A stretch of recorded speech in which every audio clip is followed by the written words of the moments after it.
Good evening to all my dear students.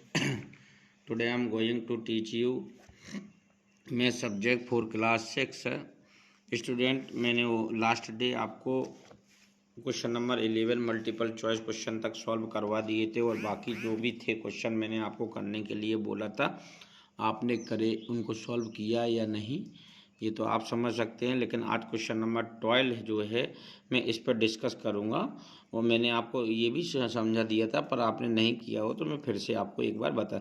ये question number 12, 13, 14 ये बचे हुए हैं। ये करवाने के बाद मैं नेक्स्ट एक्सरसाइज 1F पर पहुंचेंगे, ठीक है। तो यहाँ पर क्वेश्चन नंबर ये है, एक shopkeeper had a 12 lakh with him. एक दुकानदार था, उसके पास इतने रुपए थे। He placed an order for 55 air condition.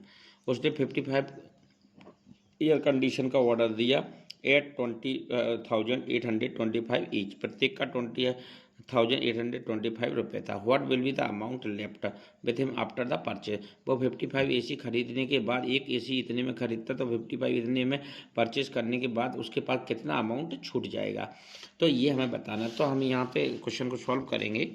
Question number 12 है,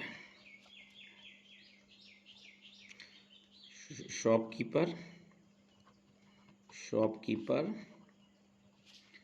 had total rupees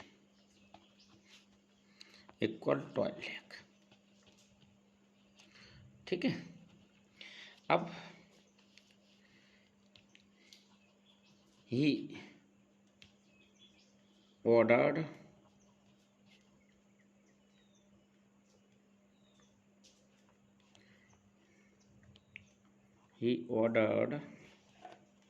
number of AC equal 55, ठीक है। Price of each AC equal 20,825 रुपये। फाइंड करना है हमें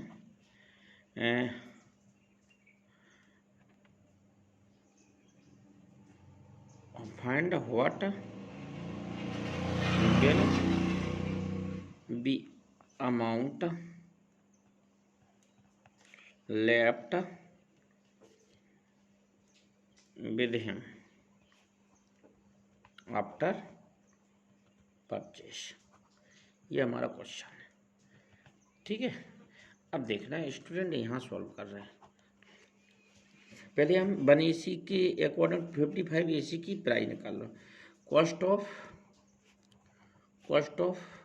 1 AC equal 20,825। Then cost of 55 AC will be ज़्यादा की होगी, स्वाभाविक है। 20,825 मल्टीप्लाई 55, इसका मल्टीप्लाई करेंगे तो कितना आएगा? इसका मल्टीप्लाई करेंगे तो ये आएगा हमारा 2825 मल्टीप्लाई 55, ये आएगा हमारा 1,145,375 11। ये आएगा हमारा 11,45,375 इतने का आएगा। अब वो कह रहा है लेफ्ट अमाउंट बताना है, तो left amount equal total amount minus AC purchase amount 55। यहाँ पे 55 AC परचेज अमाउंट लिख देते हैं जो ज़्यादा समझ में आ जाएगा। टोटल अमाउंट उसके पास था 12 लाख माइनस 55 AC अमाउंट 11,45,375। तो लेफ्ट अमाउंट निकल के आ जाएगा हमारा अमाउंट। यहाँ पे सब्ट्रैक्ट कर लेते हैं।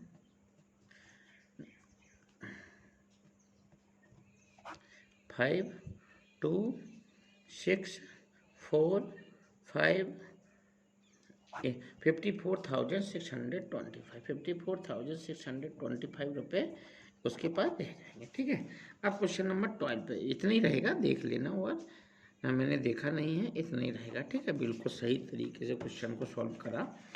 अब क्वेश्चन नंबर हम 13 पे डिस्कस करेंगे। 13 क्या कहता है, आकाश सोल्ड 144 रेफ्रिजरेटर एट 9,725 ईच। इतने रेफ्रिजरेटर खरीदे लेकिन एक की कीमत इतनी थी। ठीक, from the money he bought और फ्रॉम द मनी पैसों से he bought 150 TV set, find the cost of each TV set.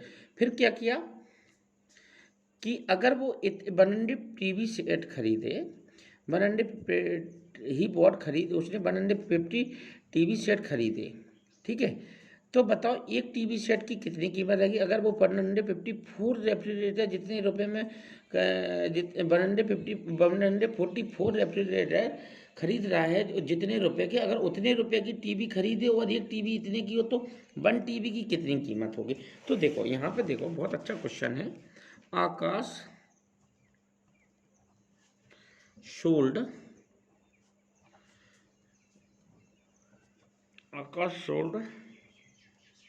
144 refrigerator equal 9,725 रुपये। ठीक है,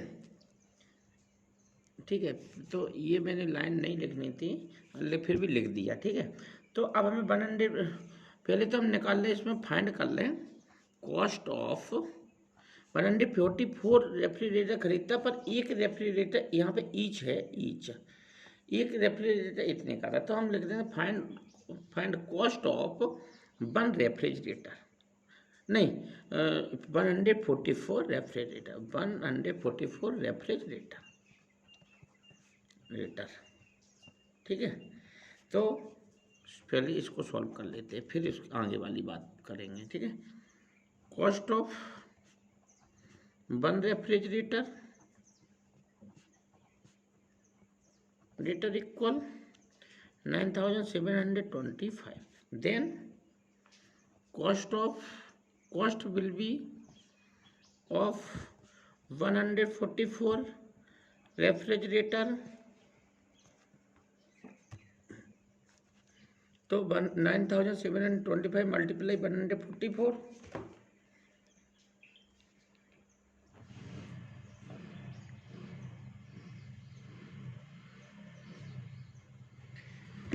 ये आया, इसकी कीमत हुई है 144 रेफ्रिजरेटर की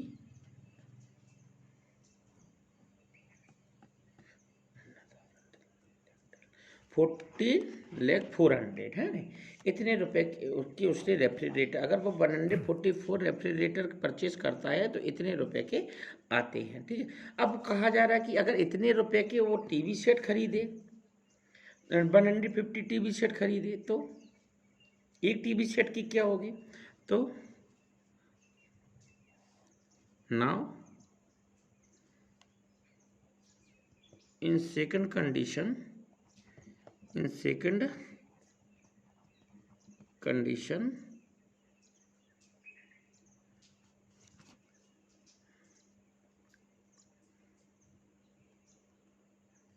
be told that if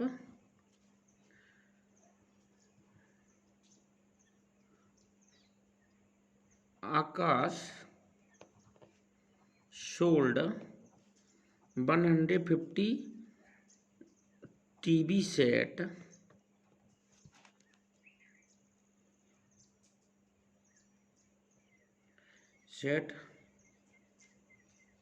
sold क्या कि बॉट, बाय है, सोल्ड नहीं, boy, bot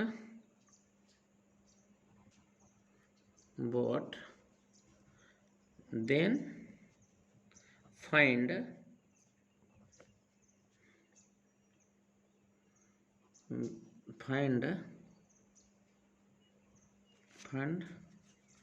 the price of 1 TV set. इतने ही रुपये की टीवी सेट अगर खरीद तो 1 की वैल्यू क्या होगी? तो देखना सॉल्यूशन इसको भी करते हैं। Cost of 1 TV set, cost of 150 TV set equal 400, then cost will be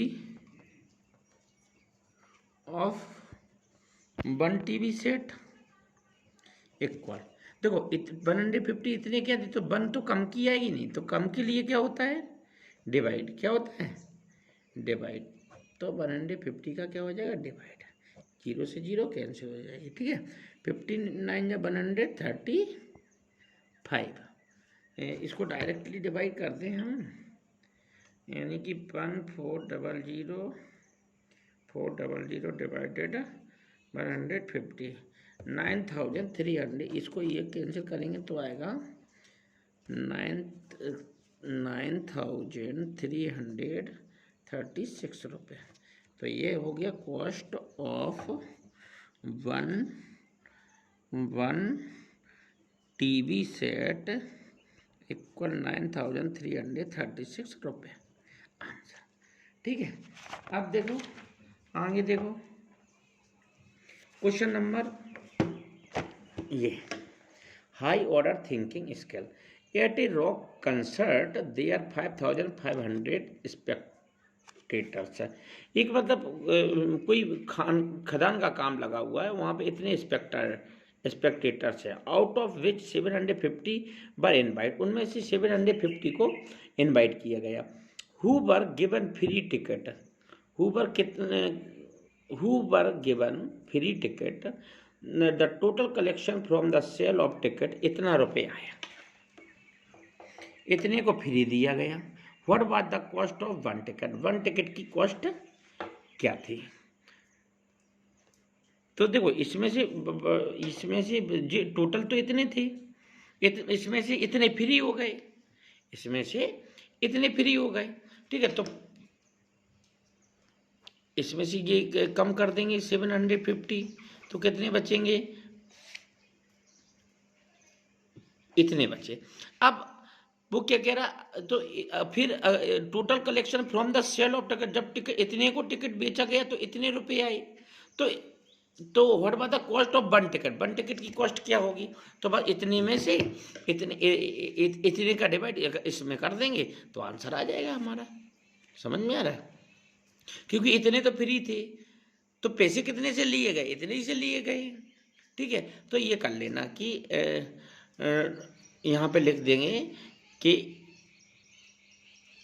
total spectator minus free ticket inviter है, तो फ्री टिकट इनवाइटर निकल जाएंगे तो टोटल स्पेक्टर क्या आ जाएंगे, ठीक है। या ticket spectator equal total spectator minus free ticket inviter, तो जो इतने निकल के आएंगे, ठीक है। द टोटल कलेक्शन इतना, तो लिख देंगे जो जितने आई, जैसे इतने आए तो हम लिख देंगे क्या लिख देंगे कि कलेक्शन ऑफ 4820 स्पेक्टर इक्वल इतने रुपये। तो 1 कलेक्शन ऑफ 1 स्पेक्टेटर इतने में से इसका डिवाइड कर देंगे तो आंसर निकल के आ जाएगा, ठीक है। अब क्वेश्चन नंबर देखो, कल मैं बताऊंगा इसके आगे, आज एक्सरसाइज 1F स्टार्ट कर देते हैं। राउंड टू द नियरेस्ट 10 के नज़दीक नंबर। नियरेस्ट का मैंने बताया था कि ऐसी नंबर को देखा जाता है, नियरेस्ट जब किसी नंबर का नियरेस्ट ढूंढा जाता है या देखा जाता है तो 10 की पास में देखी जाती है कि ये जो नंबर दी गई वो 10 के कितने पास में है। हो सकता है कि 20 के पास में होए वो 18, कोई जैसे मान लो 18 नंबर लिखी, अब हम क्या कहें कि वो 10 के पास में है, नहीं, वो 20 की ज़्यादा नज़दीक पहुंच जाएगी, तो इसका कोई मतलब नहीं। तो देखो नियरेस्ट किसके नज़दीक देखा जाता है? इसके 10 के देखा जाता है, 100 के देखा जाता है और 1000 के देखा जाता है, 10,000। यहाँ देखो एग्जाम्पल में बताए रखा है आपको, है तो इनको पढ़ना। जैसे कि क्वेश्चन नंबर फर्स्ट है, देखो क्वेश्चन नंबर ये 42 है, कितना है 40।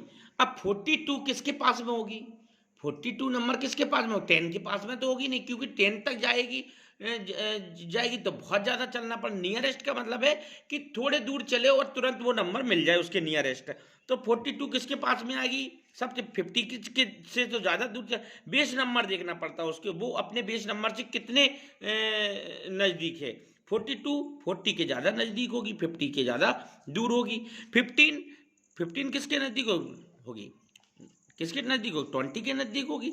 94 100 के पास में होगी, ये 100 के पास में होगी क्या, नहीं होगी, क्योंकि 90 ज़्यादा पास में पड़ जाएगा, 90 उसके ज़्यादा पास में पड़ जाएगा, 90 उसके ज़्यादा पास में पड़ जाएगा, समझ में आ रहा। अब 87 90 के पास में पड़ जाएगा, ना कि 100 तक जाना पड़ेगा, तो ज़्यादा चलना पड़ेगा। तो ये नियरेस्ट होगी। जैसे 153 किसके पास में होगा, 150 के पास में होगा, है नहीं, तो इस टाइप से होगा। Thank you.